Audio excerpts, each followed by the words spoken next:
Okay, so in this video we're going to prove the fact that we saw in the previous video, and namely, when you're modding out by a polynomial, this one happened to be an irreducible polynomial, that wasn't relevant.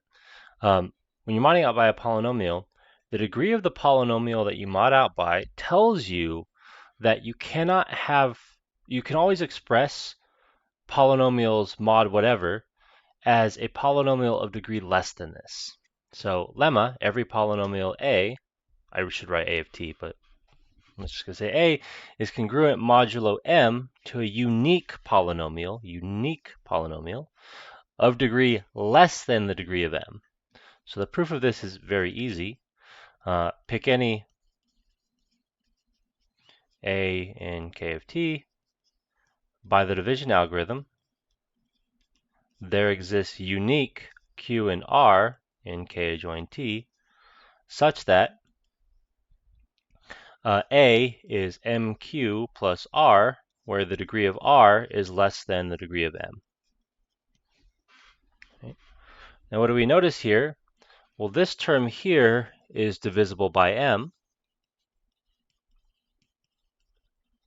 and anything divisible by m becomes 0 mod m. So if we were to write a bar to look at the quotient, a bar, this is divisible by m, so it goes away. So a bar is r bar in the quotient ring. Right? So since it's that in the quotient ring, we have expressed a as a polynomial of degree r, which is less than the degree of m. That was the goal. Furthermore, this a is unique by the division algorithm. That exclamation point, of course, is the unique symbol. Done. Great. We're going to prove one more theorem. But before we prove that theorem, let me give you a different type of example. We saw sort of Q adjoin T mod T squared plus, excuse me, mod T squared plus 1. Well, we saw R adjoin T mod T squared plus 1, but this is the same thing happens as in the R case previously. So we can express any polynomial as something times t plus something else, where those somethings are rational numbers. All polynomials are can be expressed that way. That's the lemma, right? This is degree 2. We can always write polynomials as degree less than 2. This t squared is telling you how to wrap it back around. Okay, so if we were to, let me just do it one more time. If we were to look at like the degrees, let me just say, said differently, if we were to look at the various monomials that elements in this ring are going to be combinations of, t squared plus 1 is 0 is saying t squared can be wrapped back around to negative 1. It's saying t to the fourth can be wrapped back around to negative t squared, and so on. And t cubed can be wrapped back around to t. So if you had something of really, really high degree, like, I don't know, t to the, let's replace this n with like 1,000,000. What do? Well, you keep wrapping it back around using the fact that t squared is negative 1. And you keep going, and then eventually, let's see, this is divisible by 4. So eventually you're going to get all the way back to 1 when you do that process. All right, so that's just a different way of expressing the example we did previously and the lemma that we did previously. Let's do one more thing here, though. Let's notice here that if a t bar plus b is not 0, that is, a, b are not both 0. A, b, that's not how you say not both. Write this better. Which happens provided a, b are not both 0.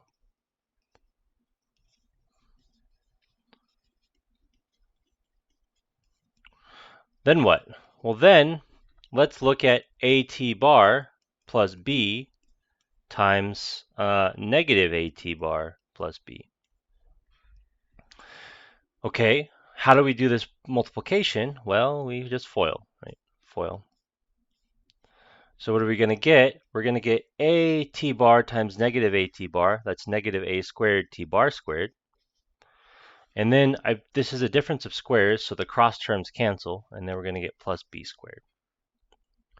T bar squared is negative 1. That's A squared plus B squared.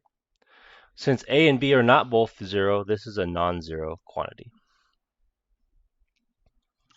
So this tells us then that AT bar plus B times negative AT bar plus B over A squared plus B squared is equal to 1. Because I divide both sides by A squared plus B squared, the right-hand side's a 1, and I'm going to put my division on the second term of the product. Okay, cool. What have we learned here? Well, AT bar plus B has a multiplicative inverse. And if I have a multiplicative inverse of all non-zero elements, I'm a field.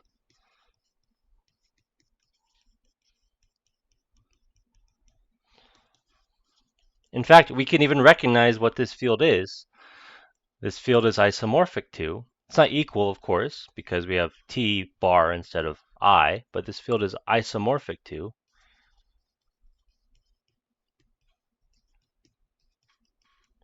the Gaussian rationals. And if you were to look at this formula for the inverse, this is exactly the conjugate expression divided by A squared plus B squared. Okay, so that's one example. Let's do another example, and then I think we're going to delay the proof to the next video. Let's look at Q adjoined T mod T squared instead.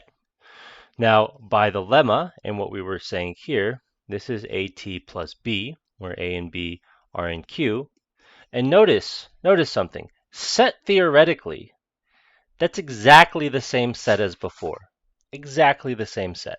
However, the multiplicative structure is completely different. So let's do a multiplication.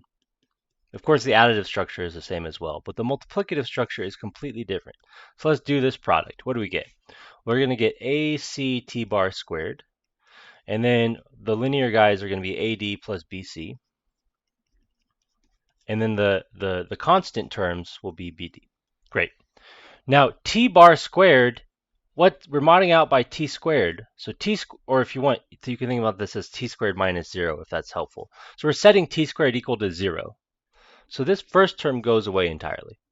It doesn't become negative 1, it disappears. And what do we get? We get AD plus BC T bar plus BD. So that is a completely different multiplicative structure because our T bar squared, disappears this time. So let's notice something then. Well then, if let's see, then if actually I'm not going to play with coefficients. I'm just going to write something out. Then what? Well, what do we learn here? Well, the T bar squared is 0. So what's T bar times T bar? Well, it's T bar squared, and that's 0. Okay, what this is saying is we have 0 divisors. A 0 divisor is a non-zero element such that when you multiply it with another element, you get 0. Another non-zero element, you get 0. That didn't happen before. Every element was a unit. It had a multiplicative inverse. That means every element's a unit. And units can't be 0 divisors. There are no 0 divisors in the previous example. This guy has 0 divisors. In fact, it has a bunch. So any AT bar times CT bar is going to be 0. So it kind of has like one dimension of 0 divisors. There might be more. I don't know. I didn't really prepare this example. But it has 0 divisors. So this is not a field because it's not a domain. And domains, of course, are commutative rings without 0 divisors. All right, so in this example, we didn't get a domain. And in the previous example, we got a field.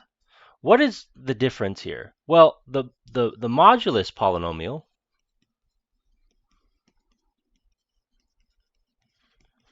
it's reducible. T squared, of course, factors as t times t. And this is similar to what happens in the case of z mod n. If n is prime, z mod p is a field, of course. It's the field that we've been writing as fp. We just use the notation fp to indicate it's a field. And if not, it isn't even a domain. Right? Z mod 6 is not a domain because 2 times 3 is 6. So the next theorem that we'll get to in the next video is going to prove this fact that we've observed here.